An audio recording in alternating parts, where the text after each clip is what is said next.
안녕하세요. 심리학자 율리아 루트넨코입니다. 오늘은 용서에 대한 주제로 이야기하겠습니다.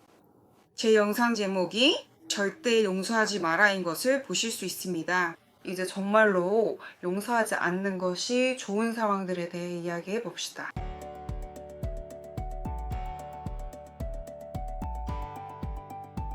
아직 제 채널을 구독하지 않으셨고 처음 방문하셨다면 꼭 구독해주세요. 그리고 이 영상에 좋아요를 눌러주시고 7자 이상으로 꼭 댓글도 남겨주세요. 그럼 용서에 대해 이야기해 보겠습니다. 용서할 수 없는 일들이 있지만 용서에 대한 고정관념이 이제는 일종의 용서의 강요로 변해버렸습니다. 모두가 말하죠. 너는 그 사람을 용서해야 한다고. 그리고 이것은 이미 일종의 강요처럼 들립니다. 하지만 실제로는 사람이 폭력이나 배신 혹은 인생에서 일어난 아주 고통스러운 상황을 용서하지 못하는 경우가 자주 있습니다. 하지만 모두가 용서해야 한다고 하니까 결국 자신을 속이게 됩니다. 그리고 이것이 때로는 용서의 폭력으로까지 변하기도 합니다. 하지만 용서할 수 없는 상황들도 있습니다. 오늘은 이런 상황들에 대해 함께 이야기해 봅시다. 하지만 먼저 제가 용서라고 말할 때 무엇을 의미하는지 정해 봅시다. 제가 말하는 용서란 여러분에게 상처를 준 사람에 대해 아무런 감정도 남아있지 않은 상태를 의미합니다. 저는 이것이 바로 더 이상 신경 쓰이지 않는 상태라고 생각합니다. 여러분이 겪었던 상황에 대해 이야기할 때 훨씬 더 차분하게 말할 수 있고 깊은 감정이나 슬픔, 눈물, 절망에 휩쓸리지 않을 때 모든 것을 놓아버렸다고 느낄 때가 바로 그 순간입니다. 하지만 이런 상태의 강압적인 방법이나 억지로 용서하려고 자신을 밀어붙여서 도달할 수 있을까요? 저는 아니라고 생각합니다. 때로는 이미 모든 것을 놓아버리고 여러분에게 상처를 준 사람에게도 중립적으로 대하게 되는 상황이 있습니다. 여러분은 그 사람과 전혀 연락하지 않거나 관계를 끊거나 연락을 완전히 중단할 수도 있습니다. 하지만 때로는 연락이 계속 이어지는 경우도 있습니다. 왜냐하면 그 사람에 대해 나쁜 감정도 좋은 감정도 아무것도 느끼지 않기 때문입니다. 하지만 어떤 이유에서든 그 연락을 유지해야 할 때가 있습니다. 인생이란 게 그렇죠. 모든 일이 완벽하게 흘러가지는 않으니까요. 하지만 용서의 상태란 그 사람이 변하지 않았고 여전히 예전처럼 행동할 수 있지만 여러분은 아주 단단한 경계를 가지고 있어서 그 사람의 행동에 더 이상 감정적으로 휘둘리지 않는 상태를 말합니다. 여러분은 그저 중립적으로 대합니다. 여기서 한 가지 예를 들어드리고 싶어요. 저는 한때 종교에서 다양한 성서들이 수치심, 죄책감, 두려움, 공격성, 분노와 같은 감정에 대해 어떻게 이야기하는지에 대해 매우 관심이 많았습니다. 그리고 제가 용서에 대해 처진 것은 그것이 상처와 죄책감 같은 감정과 연결되어 있다는 점이었습니다. 코란의 한 수라에서는 위대한 예언자가 자신의 삼촌이 불신자에게 잔인하게 살해당한 일로 인해 깊은 슬픔에 잠겼던 이야기가 상세하게 나옵니다. 그리고 그 불신자가 이슬람을 받아들인 후 예언자에게 찾아와 진심으로 용서를 구하기 시작했습니다. 그는 회개하며 자신이 신앙을 받아들였고 예언자에게 가까운 사람을 죽인 것을 매우 깊이 후회한다고 말했습니다. 그리고 아시나요? 예언자가 그에게 뭐라고 답했는지. 나는 너를 용서한다. 하지만 가서 다시는 내 눈앞에 나타나지 마라. 이것이 무슨 뜻일까요? 예언자는 정말로 용서한 걸까요? 저는 용서란 우리가 그 사람을 잊고 더 이상 자주 그 사람에 대해 생각하지 않게 될 때 이루어진다고 생각합니다. 그 사람에게 더 이상 의미를 부여하지 않게 되는 것이죠. 우리가 거리를 두고 시간이 좀 지나면 그때 우리는 상황을 좀 더 중립적으로 바라보고 모든 것을 놓아줄 수 있습니다. 하지만 이를 위해서는 충분한 시간이 필요합니다. 용서를 강요하는 것은 제 생각에는 사회나 용서가 꼭 필요하다고 말하는 종교들이 행하는 매우 잔인한 행동이라고 생각합니다. 하지만 제가 이 영상에 처음에 분명히 말씀드렸듯이 용서할 수 없는 일들도 분명히 존재합니다.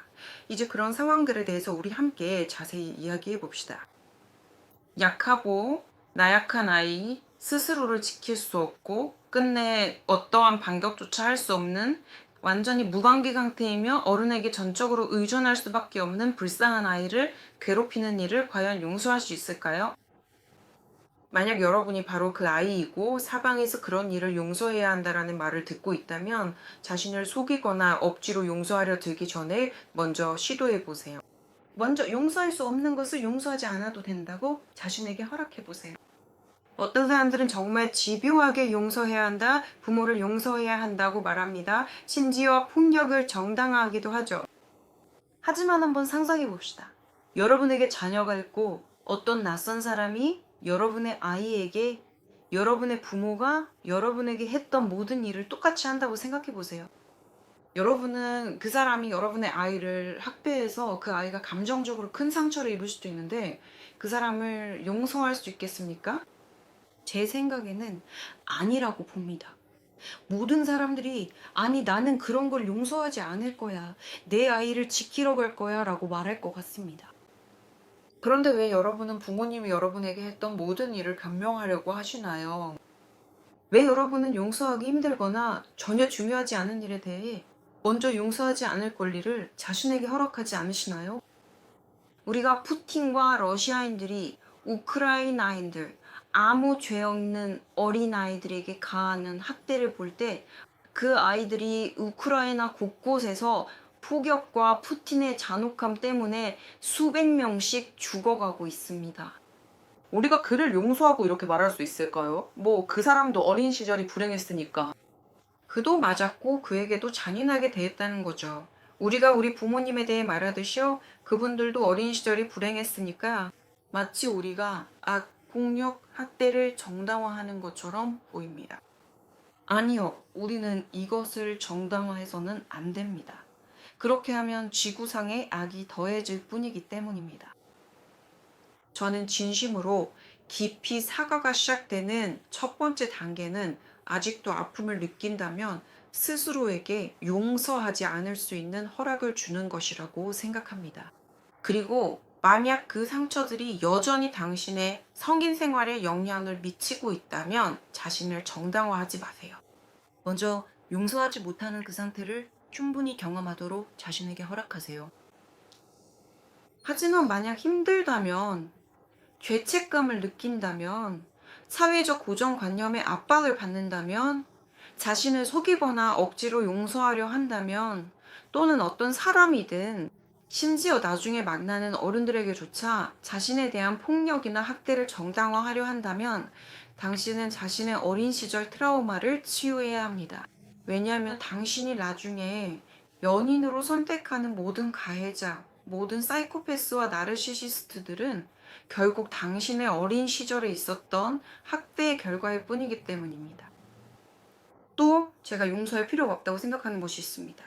이제 두 성인 간의 관계에 대해 이야기하겠습니다. 만약 앞부분에서 우리가 자녀와 부모의 관계에 대해 이야기를 했다면 여기서는 제 목록에서 가장 먼저 언급하고 싶은 것이 바로 배신입니다. 왜냐하면 배신은 인간의 도덕적 가치관에 속하는 현상이기 때문입니다. 만약 어떤 사람이 관계를 맺고 있으면서도 배신을 해도 된다고 생각한다면 그것은 그 사람의 도덕적 가치관에 관한 문제입니다. 배신을 용서하지 말아야 하는 또 다른 이유는 그것이 관계에서 신뢰를 무너뜨리기 때문입니다. 배신이 일어난 후에는 그 상황 이전에 있었던 신뢰가 다시는 돌아오지 않습니다. 그리고 아시다시피 그런 도덕적 가치관을 가진 사람이 여러분을 두 번 다시 배신하지 않을 거라는 보장은 없습니다. 여러분은 결코 이에 대해 확신할 수 없습니다. 스스로를 속일 수도 있고 그 사람에게 의존하게 될 수도 있습니다. 그 사람이 여러분을 배신했다는 사실에 눈을 감을 수도 있습니다. 여러분은 심지어 그 사람을 변명해 줄 수도 있습니다. 하지만 이것이 여러분의 인생에서 이런 일이 다시는 반복되지 않을 것이라는 보장이나 안전망이 되어주지는 않습니다. 만약 여러분이 한 번의 배신을 용서한다면 물론 그 사람과 다시 관계를 쌓으려고 노력할 수도 있습니다. 하지만 여러분이 자신의 삶에서 이런 상황을 멈추는 법을 배우지 않는 한 이런 배신의 시나리오에서 벗어날 수 없습니다. 왜냐하면 이것은 경계가 무너진 것이기 때문입니다. 무엇보다도 만약 여러분이 이런 일들을 용서한다면 그것은 바로 여러분 자신의 경계가 무너진 것이며 자신의 가치 없는 사람으로 여기는 태도입니다. 그것은 자기 자신에 대한 무시입니다. 배신은 결코 잊을 수 없습니다. 또한 제가 생각하기에 용서해서는 안 되는 또 다른 것은 바로 모욕입니다. 누군가가 여러분을 모욕한다면 특히 사람들 앞에서 혹은 1대1로 모욕적이고 상처 주는 말을 하거나 여러분에게 매우 모욕적인 꼬리표를 붙이거나 굉장히 모욕적인 진단을 내리거나 여러분의 행동을 매우 모욕적인 방식으로 해석해서 여러분을 깎아내리고 여러분의 자존감을 무너뜨린다면 이런 일은 용서할 필요가 없습니다. 그렇지 않으면 여러분은 계속해서 똑같은 문제를 반복해서 겪게 될 것입니다. 모욕은 여러분의 레드플래그 목록에 반드시 포함되어야 합니다. 또 한 가지 상황은 누군가가 여러분에게서 돈을 빌려가고 돌려주지 않은 경우입니다. 이런 일이 일어난 후에는 그 사람과의 관계를 계속 이어가는데 매우 조심해야 한다고 생각합니다. 혹은 계속해서 빚을 갚는 비안을 미루고 또 미루는 경우도 있습니다. 이건 역시 그 사람이 여러분의 경계를 존중하지 않으며 여러분 스스로도 자신의 경계를 존중하지 않는다고 생각한다는 신호입니다. 만약 이런 일이 이미 일어났고 그 사람이 돈을 돌려주지 않을 거라는 걸 알게 되었다면 그냥 그 사실을 놓아버리고 이 항목을 여러분만의 레드플래그 목록에 추가하세요. 그냥 사람들에게 돈을 빌려주는 일을 멈추세요. 제가 또 불필요하다고 생각하는 것이 있습니다. 누군가가 계속해서 여러분을 깎아내릴 때 용서하는 것입니다. 가끔 어떤 사람들은 이러한 관계를 끊어야 한다고조차 전혀 생각하지 않습니다. 그 사람이 여러분을 깎아내리고 비난하고 여러분의 모든 좋은 점, 능력, 성취, 성공을 완전히 무시합니다. 그런데도 여러분은 계속해서 그걸 참으면서 그런 사람과의 관계를 이어갑니다. 아니요. 여러분은 스스로에게 경계를 세우고 이렇게 말해야 합니다. 나는 이런 걸 참지 않을 거고 이런 행동을 용서하지도 나에게 이런 식으로 대하는 것도 허락하지 않을 거야. 여러분을 깎아내리고 여러분의 성취를 폄하하는 사람은 분명히 여러분을 질투하는 것입니다. 사람들의 질투를 용서하지 마세요. 그건 위험한 일입니다. 또 절대 용서해서는 안 되고 그런 사람과 관계를 계속 이어가서도 안 되는 것은 그 사람이 여러분을 조종하거나 협박하거나 어떤 것으로든 여러분을 위협할 때입니다. 즉 그 사람은 독성 있는 사람입니다. 이런 행동을 용서하지 마세요. 이런 사람들과의 관계를 이어가지 마세요. 앞으로 더 나빠질 수 있기 때문입니다. 이것은 여러분의 건강뿐만 아니라 여러분의 생명에도 위험할 수 있습니다. 독성 있는 사람들과는 그들이 여러분에게 해를 끼칠 수 없는 거리를 두세요. 그 거리를 더 넓히세요. 이 사람들이 어느 정도 거리에서 더 이상 여러분의 삶에 파괴적인 영향을 미치지 못하는지, 어느 정도 거리에서 여러분에게 다가올 수 없고 감정적으로 영향을 줄 수 없는지 시험해 보세요.